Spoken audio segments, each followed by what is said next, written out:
నమస్తే. ఇప్పుడు మీరు చూడబోతున్న వీడియో ఖచ్చితంగా మీకు ఉపయోగపడుతుంది, నచ్చుతుంది కూడా.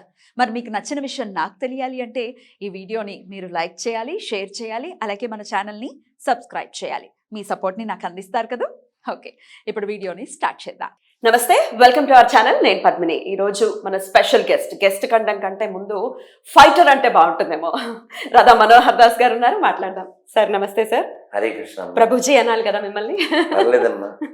మీ అభిమానం. మీరు మిమ్మల్ని ప్రభుజీ అని అంటే కొంచెం ఏమో పెద్దవా దూరం ఏమో అనిపిస్తుంది. మీరు మా ఇంటి సభ్యులు, మా మనసుల్లో ఉన్నటువంటి వ్యక్తులు మీరు.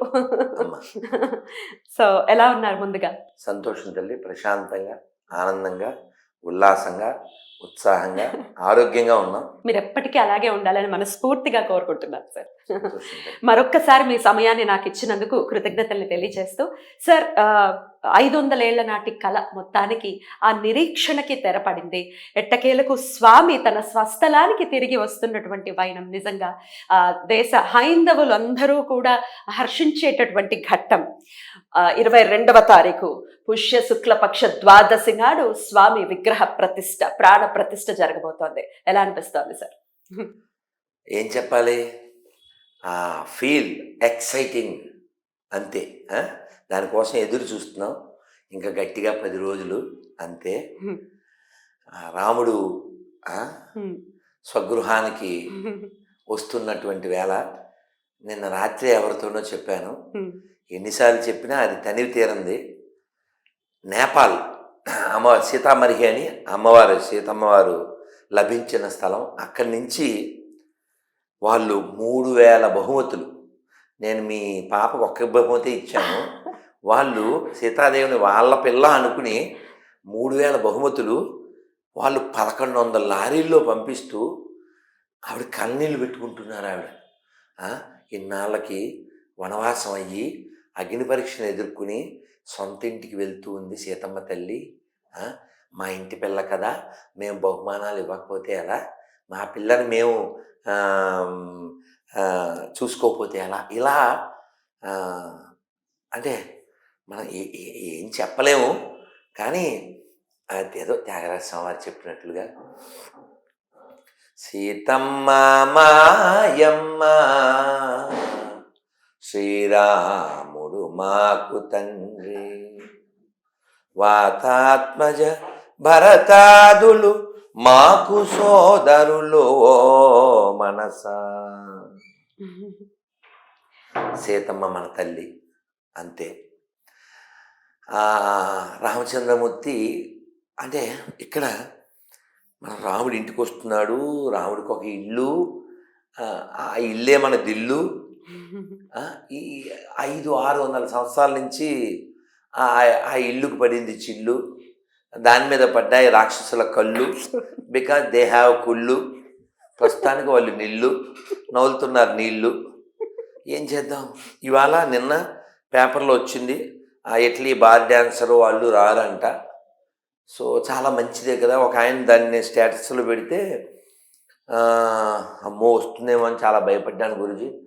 దరిద్రం వదిలింది, రాకపోవడం చాలా మంచిది, రాక్షసులు ఎందుకు రావాలి అని చెప్పి. అయితే మాకు అంటే మనందరికీ సంతోషమే, మాకు కొంచెం ఎక్కువ సంతోషం. ఎందుకంటే ఈ రామ మందిరం, ఈ పునఃప్రతిష్ఠ, ఈ ప్రాణ ప్రతిష్ఠ ఏదైతే జరుగుతుందో ఇందులో మా చేతులు కూడా ఉన్నాయి కదా, అందుకని ఎక్కువ సంతోషం. 92లో ఎలా సార్? 92లో 1992 డిసెంబర్లో కరసేవ జరిగింది. 90లో కూడా జరిగింది. అప్పటికి ఇంకా చిన్నవాళ్ళం కాబట్టి ఇంట్లో పంపలేదు. 92లో మేము వెళ్ళాం.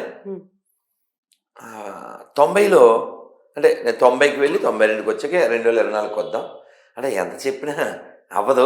అయినా ఆ సంతోషం మీతో పంచుకుంటున్నా. చెప్పండి సార్, చెప్పండి. 90లో మేము స్టెన్సిల్ అంటారు తెలుసు కదా, గోడ మీద ఒక రేకు, దాని మీద జై శ్రీరామ్ చలో అయోధ్య లక్షలాదిగా కరసేవకు తరలండి డిసెంబర్ 6, 1992.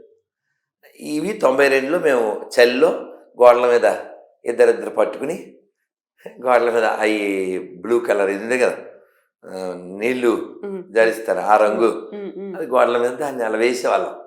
అయితే 90లో మేము ఒక క్యాంపులో మాకు ఒక పాట నేర్పించారు. అదేంటంటే ఆ,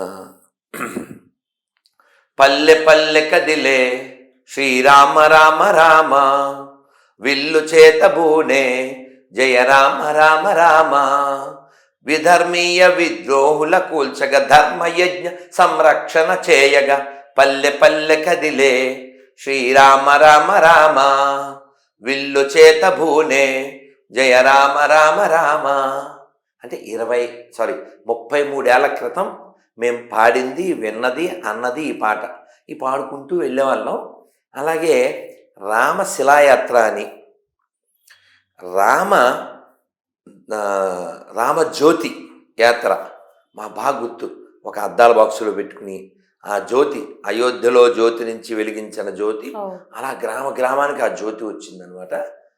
అలా చాలా గ్రామాలు తిరిగే వాళ్ళం. అప్పట్లో ఎలా ఉండేది సార్ పరిస్థితి? అంటే చాలా బాగుండేది, ఆ, చాలా బాగుండేది. ఎందుకు బాగుండేది అంటే ఎక్కువ మంది హిందువులు ఉండేవారు కాబట్టి. ఇప్పుడు అంటే మరి మరి మేము అంటే బాగుండదేమో అనకుండా ఉండలేం. మన మాజీ తెలంగాణ ముఖ్యమంత్రి కేసీఆర్ గారి భాషలో చెప్పాలంటే బొందుగాళ్ళు ఎక్కువ అయిపోయారు ఇప్పుడు. బొందుగాళ్ళు, వాడి పేరేమో రాంబాబు, వాడి పేరేమో సుబ్రహ్మణ్యం, వాడి పేరు అప్పారావు, వాడు అయితేనేమో గొర్రె అయి ఉంటాడు, లేకపోతే సెక్యులర్ కుక్క అయి ఉంటాడు. వాడు ఒక్కడిగే పెద్ద ఏదో సెక్యులరిజం ఉన్నట్టు బిల్డప్ ఎత్తుంటాడు. సెక్యులరిజం అంటే అసలు దేన్ని నమ్మకూడదు కదా, ఒకదాని వైపే ఉండటం అంటే ఎలా చూడొచ్చు దాన్ని? బయలువారు మీరు హోల్సేల్ డిక్షనరీలో ఉన్నది మాట్లాడకూడదు. ఇండియాలో సెక్యులరిజం వేరు. ఇండియా సెక్యులరిజం ఏంటంటే హిందుత్వాన్ని నాశనం చేయడం, హిందువులను అనగదొక్కడం, హిందూ దేవాలయాలు డబ్బులు తినేస్తూ దానికే చిల్లుపోవడం. ఒక గుడ్ న్యూస్ చెప్పి మళ్ళీ వెనక్కి వెళ్తాను. తప్పకుండా. అన్నపూర్ణే అని మొన్న ఒక సినిమా ఓటీటీలో వచ్చింది. ఇందాక ఎవరో స్క్రీన్ షాట్ పెట్టారు, ఆ దరిద్రాన్ని తీసేసారు అని క్షమాపణ కూడా చెప్పారు. లిక్ ఫిక్స్ ఎవడో ఉన్నాడు వాడు. సో అంటే ఈ డైరెక్టర్లు వాడు హిందువే, వాడు తీసినోడు అంటే బొందుగాడు. మీకు చెప్పానుగా, ఒక దేవాలయ అర్చకుని కూతురు చక్కగా స్వామివారికి తల్లిగా అంటారు. స్వామివారికి వంట నివేదన చేయాలి. ఆ నివేదన చేసే క్రమంలో చక్కగా పులిహార కావచ్చు, బిసిబేడాబాద్ కావచ్చు, పరమాన్నం కావచ్చు, పొంగల్ కావచ్చు. ఇది ధనుర్మాసం. ఒకే డైలాగ్తో మీకు ఈ ధనుర్మాసం చెప్పేస్తాను. రంగడే దైవం, పొంగలే ప్రసాదం. సింపుల్. అలాంటిది వీడు లవ్ జిహాద్ని ప్రమోట్ చేయడానికి, అంటే ఇదంతా సోల్డ్ బ్యాచ్. చెబితే బాగుండదు కానీ చెప్పబోతే కూడా బాగుండదు. మీకు అమ్మాయి పేరు బుజ్జిగాడి సినిమా అని తెలుసు కదా, త్రిష. ఇంకొక అమ్మాయి ఉంది సంజన. అమ్మాయి థ్యాంక్స్, పేర్లు గుర్తురాలే ఇంకా, అందుకంటే బండ గుర్తులే. ఈ సంజన అనే అమ్మాయి ప్లస్ ఆవిడ టీవీలో వస్తుందండి, ఆవిడ పేరు ఆమని, ప్లస్ ఇంద్రజ. వీళ్ళందరూ లవ్ జిహాద్ బాధితులే. ముస్లిమ్స్ ని పెళ్లి చేస్తారు. మనకు కనపడడానికేమో పట్టు చీర కట్టు బొట్టుతో బాగానే ఉన్నారు, కానీ వాళ్ళందరూ లవ్ జిహాద్ ఎఫెక్టెడ్ ఉమెన్స్. లవ్ జిహాద్ ప్రమోషన్లో భాగంగా నయనతారతో ఆ సినిమా తీశారు. అంటే ఆ అమ్మాయి ముస్లిం అబ్బాయిని తో కుకింగ్ నేర్చుకోవడానికి వెళ్ళినట్టు, కుకింగ్లో మనం డిఫరెన్స్ చూపించకూడదు కాబట్టి కెరియర్ని చేసుకుంది తను కుకింగ్ ని. కాబట్టి అన్ని కర్రీలు వండేయాలి. ఆ కర్రీలు వండేటప్పుడు వర్రీ పడకుండా మటన్ కూడా వండేయాలి. వండేటప్పుడు మళ్ళీ దాన్ని హలాల్ చెయ్యాలి. అసలు ఈ దరిద్రం మాకెందుకు? ఓపెన్ ఛాలెంజ్ మన భయ్యాలందరికీ. అమ్మవారికి పొట్టేలు ఇస్తే హలాల్ చేయకుండా తింటాం అని చెప్పండి. హలాల్ చేయడం అంటే ఏంటి సార్? బాగుండదు కానీ చెప్పాలి. చక్కగా తుపుకు తుపుకు తుపుకు అని ఉమ్మేయడం అని వాళ్ళే చెప్పారు, మన సొంతమేం కాదు. తినేవాళ్ళు తప్పు తప్ప నేనైతే నా 100% సపోర్ట్ ముస్లిమ్స్కే ఉంటుంది. ఎందుకంటే అంటే వండేటప్పుడు అలా ఉమ్ముతారా? అది వాళ్ళ నియమం. అది నిన్నెవడు తినమన్నాడు? వాళ్ళ నియమం అది. వాళ్ళ నియమాన్ని వాళ్ళు ఫాలో అవుతున్నారు. నువ్వేమో అంటే మరి బాగుండదు. హార్ష్గా చెప్తున్నాను. నువ్వు వెళ్ళి హలాల్ అయిందా అని అడుగుతావు. పొలాల్లో తినాల్సిన వాడు హలాల్ నీకెందుకు నాన్న? అప్పుడు ఆయన పేరు ఏదో ఉందండి, సిరాజ్ అని. ఆయన ఓపెన్గా చెప్పాడు, మనం యూట్యూబ్లో ఫేస్బుక్లో చూసాం. ముస్లిం సోదరులు ఎవరైనా సరే ఏ షాప్కి వెళ్ళినా హలాల్ అయిందే కొనుక్కోండి తినండి అని చెప్పాడు. మరి హిందూ సోదరులకు నేను చెప్తున్నాను, మీరు హిందువులైతే అలా తినకండి. Very simple. వాళ్ళని ఫాలో అవనివ్వండి, మీరు ఫాలో అవ్వండి. వాళ్ళ కూడా మీకెందుకు ఉమ్మేసింది? నీకు ఇంగితం ఉండ ఏమంటే వాళ్ళకి నచ్చిందండి, వాళ్ళ ఇష్టం వాళ్ళది, నీకెందుకు? అలాగే నిన్న మీరు పాస్లో పెట్టండి. మొన్న ద్వారకా తిరుమల వెళ్ళే దారిలో అరుణ రెస్టారెంట్, నీలిమా రెస్టారెంట్ ఉందని ఎవడో మనోడు వెళ్ళిపోయి కూర్చుని ఆర్డర్ ఇచ్చాడు. లోపల అందరూ ముస్లిమ్సే ఉన్నారు. ఆ వండిన దాంట్లో ఉమ్మేస్తుంటే ఇతను ఫోటో దిగిపోయాడంట, కొట్టారంట. ఓనర్ ఏమో హిందూ అంట. సరే, అది ఫేస్బుక్లో వచ్చింది. ఓనర్తో సంబంధం లేదు. వండేవాడు ఒకవేళ ముస్లిం అయితే తను హలాల్ చేస్తాడా? కాదమ్మా, ఇప్పుడు నేను ఒక మాట చెప్తాను, మీకు బాగా పట్టుకుంటుంది. వెదర్ పాకిస్తాన్ ఆర్ ఆఫ్ఘనిస్తాన్ ఇది Hindustan, Muslim remain Muslim. In England or India or Indonesia, Christian remain Christian. But పోయాకాలం నీ ఒక్కడికే వస్తుంది. నేను సెక్యులర్ని అనిపించుకోవడానికి నువ్వు బొట్టు తీసేస్తావు, నువ్వు గాజులు తీసేస్తావు, నువ్వు టోపీ పెట్టేసుకుంటావు, పాచిపోయిన కేకులు తిని మెరీ క్రిస్మస్ అనేస్తావు. అంటే నీకు స్వాభిమానం లేదా? నీకు స్వాభిమానం లేదారా నీకు? ఇప్పుడు రెస్పెక్ట్ అంటే ఏంటండి? మొన్న మనం ఈ విషయంలో రేవంత్ రెడ్డిని అప్రిషియేట్ చేయాలి. అది ఎప్పుడు వీడియో నాకు తెలీదు. ఎవరో టోపీ పెట్టిపోయారు ఏదో ఫంక్షన్కి, ఇలా దోచాడు. ఆ ముస్లిం టోపీ ఏదో పెట్టాలనుకుంటే అది తోచాడు. ఎందుకు పెట్టుకోలే? ప్రతి చోట ఈ టోపీలు పెట్టే ప్రోగ్రాం ఏంటి మనకి? కదండి. మనం ఎవరింటికన్నా ముస్లిం ఫంక్షన్కి వెళ్ళి బొట్టెట్టుకోమంటున్నాం అంటలే కదా. ఈ ప్రమోషన్ పెట్టుకుంటారా? కాదు, పెట్టుకోరు కదా. కాబట్టి నేనేమంటా అంటే, Muslim behave as a Muslim, Christian behave as a Christian. మరి ఎందుకేంటి బాగుండదు, మీ దగ్గర తిట్టకూడదు. సరే, మనం ఇంకా వదిలేసేయండి. ఈ రామాలయం విషయంలో మీరు అప్పుడు ఎలా ఉందని ఇవన్నీ చెప్పాల్సి వస్తుంది. అప్పుడంతా అంటే కొంత మారణ హోమం క్రియేట్ అయింది, అప్పట్లో చాలా ఫైట్స్ జరిగాయి, ఇట్లాంటివన్నీ విన్నాను. అంటే నేను 92 చాలా అద్భుతం, చాలా పీస్ఫుల్, చాలా జాయ్ఫుల్. కానీ స్వామి పాకలో ఉండటం అనేది నేను ప్రత్యక్ష నిదర్శనం. నేను చిన్నోడైనప్పటికీ కూడా ఎలా చూస్తారు? అంటే 90 విషయంలో ఈ రామజ్యోతి, రామశిలా పూజన అంటే ఇటుక, ఒక్కొక్క ఊరు నుంచి ఒక్కో ఇటుక అది పూజించబడ్డం. ఆ ఇటుకలు మళ్ళీ నేను అయోధ్య వెళ్ళాను, వీడియోస్ కూడా ఉన్నాయనుకోండి. అంటే తెలుగు ఇటుకలు పేర్లు ఉంటాయి, జై శ్రీరామ్ అని.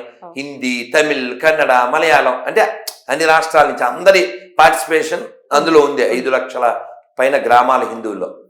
అయితే 90లో రామజ్యోతి, రామశిలా పూజన, రామరథయాత్రలు ఇవన్నీ చాలా జరిగినాయి. 92లో కరసేవకి పిలిపించారు. కరసేవ అంటే కూడా చాలామందికి హిందీ పదం తెలియలే. కర అంటే చేతులు, కరం అంటే చేతులు కాదు తల్లి. సేవ చేయడం అంతే. దానికి ఏదో పేర్లు పెట్టేశారు వీళ్ళకి తెలియక, కారు సేవ అది ఇది. అయితే మేము వెళ్ళాం. మేము ఒక 6 రోజుల ముందే, బహుశా డిసెంబర్ 1కేమో వెళ్ళాం రైల్లో. మంచి చలి. ఇప్పుడు ఎలా ఉంది చలి? భయంకరం. మాకు టెంట్స్ ఇచ్చారు, ఆ టెంట్స్లో ఉన్నాం. కింద గడ్డి అది, ఇంకా పూరీలు, చపాతీలు, పరోటాలు. అయితే ఎలా ఉండేది అన్నదానికి కోసం ఇదంతా మాట్లాడుతున్నాను. మాకు పూరీలు ఇచ్చిన వాళ్ళలో ముస్లిమ్స్ కూడా ఉన్నారు, చపాతీలు ఇచ్చిన వాళ్ళలో ముస్లిమ్స్ కూడా ఉన్నారు. మీరు తీసుకున్నారు? 92లో నాకు బాగా గుర్తు. మాకు బెల్లం మొక్క కూడా ఇచ్చారు, ఊరగాయ కూడా ఇచ్చారు. మరి అప్పుడు యాక్సెప్ట్ చేశారు, ఇప్పుడు ఎందుకని మీరు హలాల్కి అప్పుడు మరి ఈ హలాల్ కూడా అప్పుడు లేదా? అసలు ఆ పదమేమీ లేదు కదా. తర్వాత అది కాక ఇప్పుడు అప్పుడు తేడా ఏమిటంటే, ఈ విభజనవాదం అంటే విదేశీ భజనవాదమే విభజనవాదం. నన్ను వాడెవడో మరి ఏదో యూనివర్సిటీలో ముస్లింకో దేశం ఇచ్చింది, ఆల్రెడీ ఇచ్చాం కదా బాబు 2. అది పాకిస్తాన్, బంగ్లాదేశ్ వెంబడి ఉండాలంట. మీకు కావాలంటే స్క్రీన్ షాట్ చూపిస్తాను నేను. దాన్ని షఫీ అనే ఓ ముస్లిం అబ్బాయికే పంపించాను ఆస్ట్రేలియాలో. పంపిస్తే తన్ని తగలేయాలని ఎదవలని అక్కడికి వెళ్ళమని చెప్పండి అని పెట్టాడు. దేశభక్తి ఉన్నవాడు, అబ్దుల్ కలాం లాంటి భావజాలం మనకు కావాలి. We want Abdul Kalam, not Abu Salim. We want Abdul Kalam, not Abu Salim. Correct. We want Bismillah Khan, not bin Laden కదా. పాకిస్తాన్ జిందాబాద్ అన్న ప్రతి ఓడు లంగే, దొంగే. సో వాళ్ళ పట్ల మాకు బెంగ ఉంటుంది. అయితే విషయం ఏంటంటే 92 రోజు మమ్మల్ని భజన చేయడం, కీర్తన చేయడం, ఆ కట్టడం అది కనబడుతూ ఉండేది. 92 అప్పుడు కట్టడానికేనా? మరి అదే కదమ్మా, ఇన్నాళ్ళు పట్టింది, ఇన్నేళ్ళు, 480 ఏళ్ళు పైన పట్టిందమ్మా. ఎందుకంటే ఇది ఎవరి వల్ల సాధ్యపడిందని అనుకోవచ్చు ఇప్పుడు జరగడం? 2024లో ఇది మొత్తానికి సాకారం అవ్వడం ఎవరి వల్ల సాధ్యపడింది? మా కొన్ని కోట్ల మంది కళ, కొన్ని లక్షల మంది బలిదానం, కొన్ని లక్షల మెదళ్ళు, లక్షల కోట్ల హృదయాల యొక్క తపన, తపస్సు, ఋషులు, పీఠాధిపతులు, మఠాధిపతులు, సామాన్యులు, మాన్యులు అందరి యొక్క కృషి, అందరి యొక్క కృప. అయితే మన భాగ్యవశాన ఉండవలసిన వాళ్ళు ఉండవలసిన స్థానంలో ఉన్నారు కాబట్టి రాముడు ఉండవలసిన స్థానానికి వస్తున్నాడు. దాన్ని ఏమంటారే, మనకి స్వతంత్రోద్యమం విషయంలో ఒక జోక్ చెప్తూ ఉంటారు. ఏంటంటే, ఒక్క రక్తం చుక్క చెందకుండా స్వతంత్రం తెచ్చిన మహాత్మా గాంధీ అంటూ. అది పచ్చాబద్ధం. ఎందుకంటే 47 పార్టీషన్ అయితేనే ఈ దేశం ముక్కలై లక్షల మంది చనిపోయి, లక్షల మంది నిరాశ్రయులై, లక్షల మంది మానభంగానికి, హత్యకి గురిగావింపబడితే, పాకిస్తాన్ అనే పందుల దేశం పుడితే ఈ దేశం ఇలా ఉంది. అయినా కూడా దీన్ని ఇంకా ముక్కలు చేస్తాం అంటూనే ఉన్నారు ఇప్పటికీ. మన ఓవైసీ ఉన్నారు కదా, పెద్ద ఓవైసీ, ఆయన డైలాగ్ కూడా వేస్తున్నాడు. అంటే ఎంత దురదృష్టకర విషయం అంటేనే, బాబర్ అనేవాడు ఎవడండి? దొంగ, డెకాయిట్ కదా. వేరెవర్ ఈ గోస్ ఈ kills women's and destroy the cities. History అది. ఆ దొంగోడికి మన దేశ ముస్లిమ్స్కి సంబంధం ఏంటి? సో కామెంట్లో ఎవరైనా తెలియజేయగలరు. టిప్పు సుల్తాన్ అయినా, బాబర్ అయినా, గజనీ అయినా, తైమూర్ అయినా, తొగలక్ అయినా, వీళ్ళంతా దొంగలు. ఈ దొంగలకి మన దేశం సంబంధం ఏంటమ్మా కదా. ఇప్పుడు ఎవరైతే ముస్లిమ్స్ మన దేశంలో ఉన్నారో వాళ్ళని, ఎవరినైనా, నన్ను, ఒక ఇమానియల్ని, ముగ్గురిని కొంచెం బ్లడ్ తీసుకుని టెస్ట్ చేయండి. ముగ్గురు DNA ఒకటి ఉండదు లేదో అడుగుదాం. ముగ్గురితో ఒకటే ఉంటుంది. ఎందుకంటే మీకు అర్థమయ్యేలా మొక్క చెప్తాను నేను.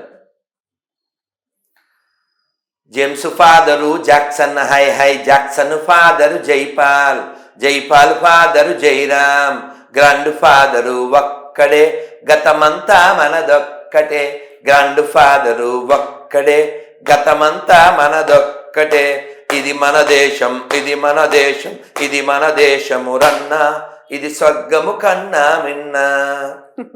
అర్థమైందిగా? మూలం ఎక్కడదే అమ్మ? మీరు నవ్వుతారు, చెప్పకపోతే బాగుండదు.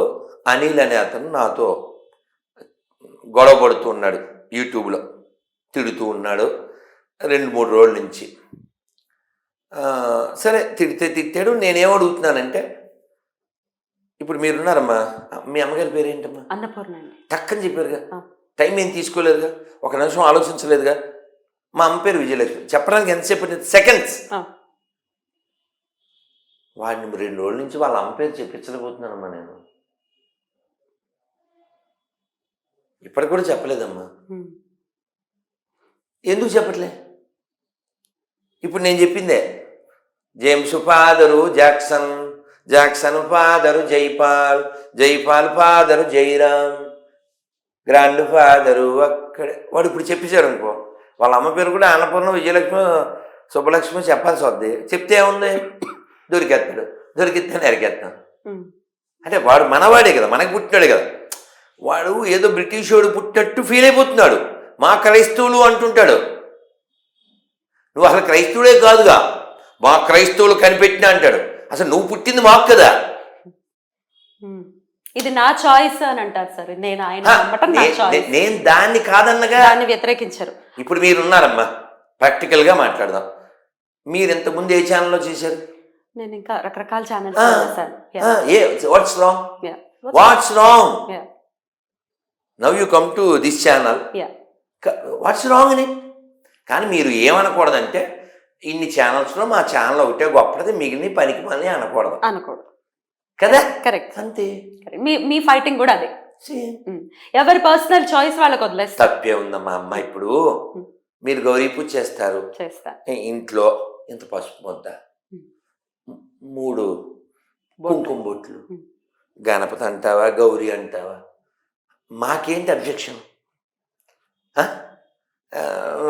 మనం కొబ్బరికాయ నీట్గా ఒక కలశంలో పెట్టి అమ్మవారి ముఖం పెట్టి, మా అమ్మ పాడిందే పాడతాను, మా అమ్మ లేదు మీరు మా అమ్మలాగా మా అమ్మ చనిపోయేటప్పుడు కూడా పాడి వినిపించాను నేను. మా అమ్మ పక్కన కూర్చుని పూజ చేయలేదు, నేను మా నాన్న పార్టీ, మా నాన్న పక్కన మా అమ్మ మొక్కన్నారు కానీ మా నాన్న పార్టీ. అయితే ఇది దేవుడి గది, ఇలా 5-6 గుమ్మాలు ఇలా పరిగెడుతూ ఆడుతూ ఉండేవాళ్ళం కదా. మా అమ్మ కూర్చుని పాడింది అలా చెవిలో పడిందే మా అమ్మ చనిపోయేటప్పుడు నేను పాడి వినిపించాను. అమ్మ నువ్వు ఇది పాడేవే అన్నాను. ఏం పాట? జయమంగళ గౌరీ దేవి దయ చూడుము చల్లని తల్లి, జయమంగళ గౌరీ దేవి. నాకు అంతే గుర్తుంది. మరి తర్వాత ఎవరికైనా తెలిసి మా అమ్మగారు కూడా ఇదే పాట పాడతారు. అంతేనా? ఆ బ్యాలెన్స్ ఉంటే మళ్ళీ చెప్పండి. నాకు ఇంకేం తెలియదు, ఆ మొక్క ఒకటే. నాకు ఈ మొక్కే తెలుసు. దొందే బాగా దొరికారు అమ్మ. సరే, కాబట్టి ఇలా మనం 92 విషయంలోకి వస్తే 6వ తారీఖు ఉదయం కూడా అందరిలాగే తెల్లారింది, చలి. నాకు బాగా గుర్తు, మా అందరితో డ్రిల్ చేయించేవారు, యోగా. వీపుల మీద అంటే ఈ సెక్టర్లో ఉండేవి, ఆ సెక్టర్ల మీద ఎల్లా తడుతూ ఇటు ఇటు ఏక్ దో ఎక్సర్సైజ్ చేయించాము. మరి చెమట పట్టాలి కదా, చలి కదా. సో అయిపోయింది, తిన్నాము. మధ్యాహ్నం వరకు వినపలికి నివాస గృహానికి మా చేతులు కూడా ఉన్నాయి. అలా ఈ ఇటుకు బట్టి ఊరవతలు, ఎక్కడో అయోధ్య ఊరవతలు ఉంటే ఒక్క ఇటుక మళ్ళీ అక్కడికి రావడానికి 2-3 వేల చేతులు దాటి వచ్చేది. అంత క్యూ, అక్కడి నుంచి నిలబడాలా ఒకటి. అలా మేము అక్కడే దగ్గరలో ఉన్నాం. అది మా అదృష్టం. నేను ఒక గుంటూరు కరసేవకు. అలా ఈ భాగ్యం మేము పొందాం. ఈ దేశం రాముడిది, ఈ దేశం శివుడిది, ఈ దేశం కృష్ణుడిది. ఎడారి మతాలకి ఈ దేశానికి ఏ సంబంధం లేదు. ఎవరైతే ఇతర మతాలను అనుసరిస్తున్నారో అలా అనుసరించడాన్ని మనం వ్యతిరేకించాం. కానీ మా నాన్న మంచివాడు అనటానికి మేమేమీ వ్యతిరేకం కాదు. మీరు మీ నాన్నగారి గురించి గంట మాట్లాడండి, 2 గంటలు మాట్లాడండి, మాకు బోరు కొడితే డోర్ తీసి వెళ్ళిపోతాం. అంతేగాని మా నాన్న గొప్పోడు, మీ నాన్న ఏదో తక్కువ చేసినప్పుడు మరి మాకు కూడా మరి చొక్కా ఒకటే కాదుగా మడతెట్టడం.